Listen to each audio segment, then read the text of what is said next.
Hello and welcome back to another tutorial. My name is Murtaza Brahmi from Art Studio 313, and in this tutorial we're going to create this really nice isometric interior design. And actually the idea I've got from this image. Sadly I don't know the name of the artist, but thanks to him or her, we've got this idea. Then we can create anything in Blender, and this is the final result. We could work a lot more to add more details to it, but it looks good for now. If you're wondering about the look and the theme, we can go to I'm in the solid mode, as you can see, and I just changed the color to single, and I use these kind of color. You can copy the hex code if you like this color. Then I'm not going to actually create each of these one by one, so they can be like a time lapse 1 hour a video, but I'm going to show you those details. For example, we have many books, so I can show you one of the books how you can create that. Then after we created some assets, we can just publish them around this isometric interior. Then the scene is finished. So before starting and diving into this tutorial, make sure to like and subscribe. In this way you're helping me and my YouTube channel. So let's dive directly into the tutorial. First of all, you can press Ctrl space to minimize this viewport. You can press Ctrl space again to maximize. Make sure to hover your mouse in the panel that you want to maximize it. So Ctrl space, and each of these will work. Anyway, so let's click here, and if I just go to render mode, you can see these really nice render output. I mean, this is not clean. We haven't added any texture yet, so this is without any material. I just put some lights here so they can be more interesting for you. So let's go to solid and turn on all the overlays. You can see the lines is coming, it's pop out of here. So press M, make a new collection. I like to name it light to keep everything organized. So I have all the meshes and other lights here. We can turn off the light collection for now. Then we can hold down shift and right click, to move through the cursor in this area. And if you press 5, you can switch between orthographic and perspective. You can see if I just press 5, it will switch between user orthographic mode and perspective mode. So let's leave it in perspective mode, and you can see that all these assets is made out of cube and cylinder. So with the help of these two assets or these two mesh, we can create all these assets really easily. Of course, we can on top of those use modifiers to make it better. So for example, this one, you can see we can press Shift A and we go to mesh and cylinder. We can play around with the vertices, radius and depth, or we can just play around with the vertices. Let's set it to 24, and then we scale it down. Make sure to do your scale in the edit mode, but if you do it in a viewport, make sure to press Ctrl A at least and apply the scale, otherwise you might get some problem in the texturing. So because we are not going to texture in this tutorial, so we will leave it, and later we want to focus on it. And yeah, so there is two kind of method to make it bevelly. First is that you can press bevel by going to the modifiers, then click on the generate and choose bevel. Then play around with the amount and segments. And this is that. And of course you can play around with the height in the edit mode to create any kind of shape such as this. And the second one, or the second method, is to use actually another modifier called subdivision modifier.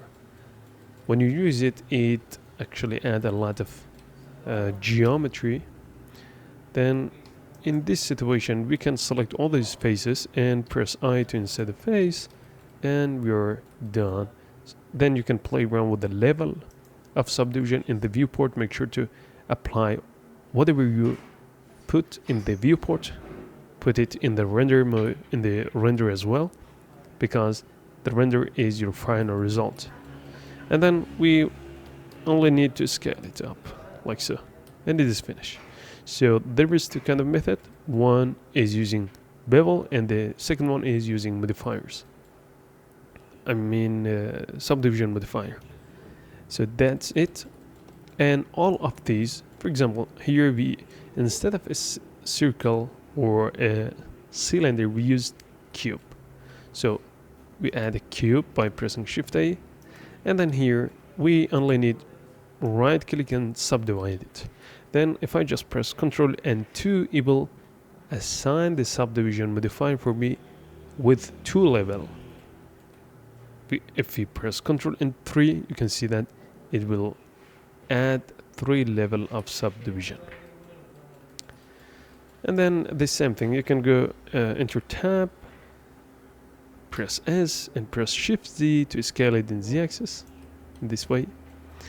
If you wonder how you can sharpen these edges, well, you only need to select this edge. We can press Shift Z to switch really fast between solid mode and wireframe mode. Select it and press Ctrl B to add the bevel, and you can see these edges will get 2 more geometry, and now we have got those edges more sharp. But in this case we don't like to make those really sharp so that it looks chunky and stylized. So this part is really easy. I used actually curves for some of those. You can see that I've added 3 curves for creating some of these assets here, and combined with screw modifier we can create any kind of shape like this Pepsi or this drink. And then I will come to the books as well. About the let's talk about these curves just a bit later. The same thing for these. We used actually, you can see I used a cube and added with, yeah, and then I just played around with the size. We can scale the edges so that it fits. So let's select it. Oh, let's press numpad slash again, and this is the result. And because I used these, I played around with these settings, we've got a really nice ambient occlusion around it. So all of these is made with only actually, so we have to set the same level for the render as well. Make sure to do that for all. I think we can select it and hold on Alt to assign it for multiple of these parts. And that's it. So this is finished, and as you can see, it is just a box. If I just click here, we can turn on, what was it? Yes, wires. You can see it is just a single cube. I right click and I subdivide it, then I just play around with these edges. So it is really simple. Let's turn it up again. Okay, and about this part, you can see that I use the cylinder for it, and even for the legs. So here we have, if I just press Shift D, we can take on one of the legs, and I just rotate it. You can see that I moved its origin point outside, and based on its origin point I can rotate it so that we can get something like this really quick. So all of these is really fast. If I just turn it off, you can see I've got a shape like this with some level of subdivision, and that's it. So let's turn it on, and this part is the same thing. So and here I use just actually a sphere. I cut it some parts, and I used the solidify modifier and the subdivision. So solidify modifier will add a little bit of depth to it.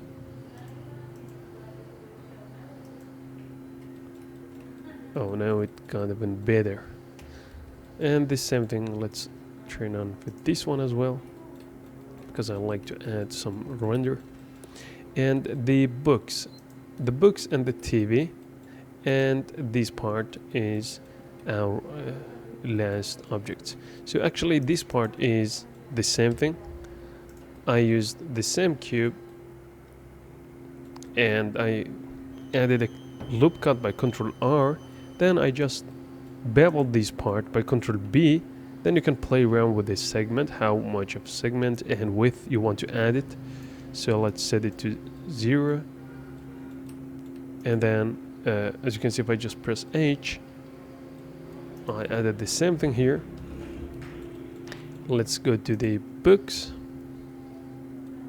So the books, if I just turn off the subdivision, it is, let's press Shift D to take a duplication, and I like to reset all these values, and let's add a cube. So this cube is gonna be really big, bigger than our book. Enter tab, scale it in X or Y axis. We can select this part, move it just a bit up, and now if I just click here, let's see what we have created actually. So this is the result, and then we can actually press Ctrl R and then bevel this edge loop that we added. Ctrl B to make it bevelly. Okay, so we add another loop cut here, and then let's press 3, select this face, or let's press 2 again, select these two edges, because I want to bevel those parts as well to make something like this. Ctrl B, bevel those. Okay, nice and fine. And then press 3. Now we are selecting this part. So let's deselect this area, and then we press Alt E and extrude face along normals. This is the end of this tutorial. Oh no, we have to do some other parts finish. Okay, sorry for the sound in the background, because this is the situation. I can't do anything more until I change my place to somewhere else. So okay, so let's continue, and I add another loop cut. Press Ctrl B because I'm wandering for here, so we need to move it back just a little bit, or let's move the entire part of here. So let's select it,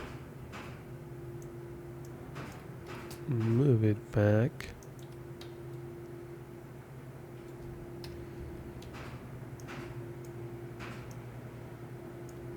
and move this back as well. Now it's a lot better, I think. And finally, we need to add, if I just click here and add the subdivision modifier, you can see this kind of result. So we need to play around with the edges. So let's turn that off. And we want to add one loop cut here and another here. In this case, we can actually create some thickness to the edges. And of course, if you want to add another loop cut here, it is better. Or you can select this edge and Ctrl B to bevel it. And add another one here. And I think this is finished. And we added the same thing here. But for the edges, you can see here we have more thickness than this one. So that's a quick fix. We can turn this off. And turn this one off. You can see we have scaled this area. So that's not a big problem in this case. We can actually select this area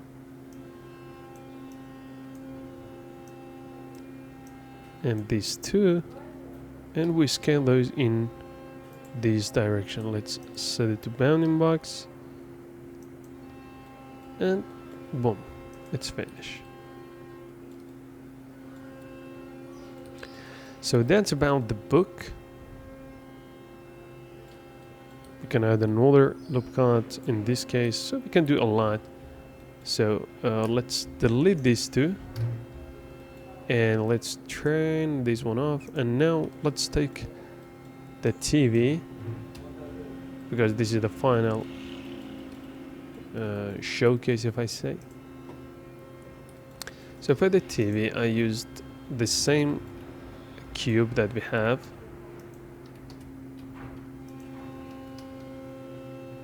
Scale it in this case until we got something like this.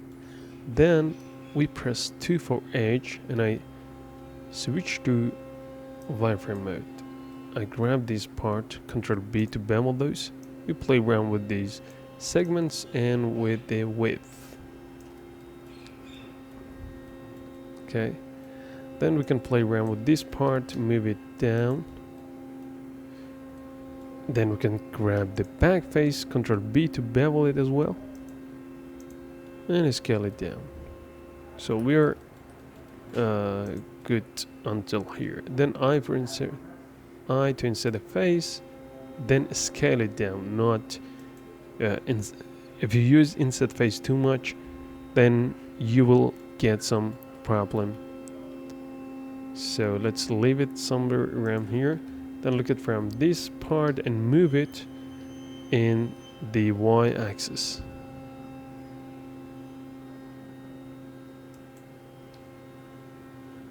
Now it's finished. Then we have to play around with insert face a couple of times. First of all, we need to actually assign some loop cut around this.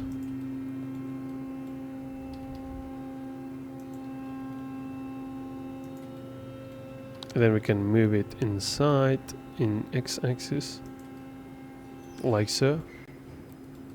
Don't worry, because later when I try to add this subdivision, it will be smooth like our final television. We can press Ctrl R, add it again, and G, Z, X, move it in x-axis.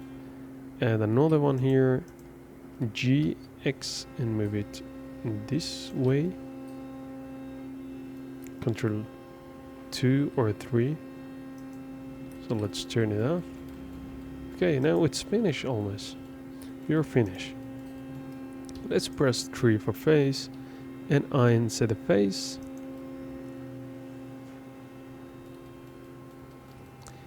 Okay, that's good. I insert a face and then scale it inside, and then move it just a bit in front, Now let's turn it on, and you can see that everything looks good. So don't worry about it, because you can use shade auto smooth and it will fix the problem. And in the final result, you're not seeing that problem too much.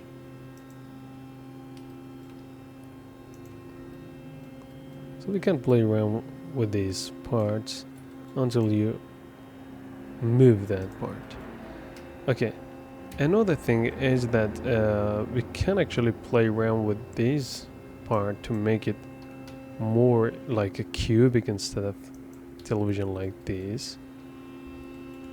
So you can reshape it how you want. Then we use this kind of sphere for assigning here. Then I used actually, let's play around with this part. Hold down Alt and then press E for extrude, and now we created this frame around it. And then for antenna, I used the same ball, but I extrude it from this part. I just extrude it once and once again, and that's finished. And now you can see the antenna got changed. So let's press Ctrl Z, and this part is the same thing. I use the ball or sphere, then we can press 3, hold down Alt and press Alt-E and extrude face along normal. You can make it 2 times to create this shape. And that's about this tutorial. Hope you like it, and I like to put the project file somewhere so that you can download it, but this is the end of this tutorial. So I'm thinking to create my own website, so it is not finished yet. I don't know how long it takes time, but thank you very much, and make sure to consider to like and subscribe. See you soon.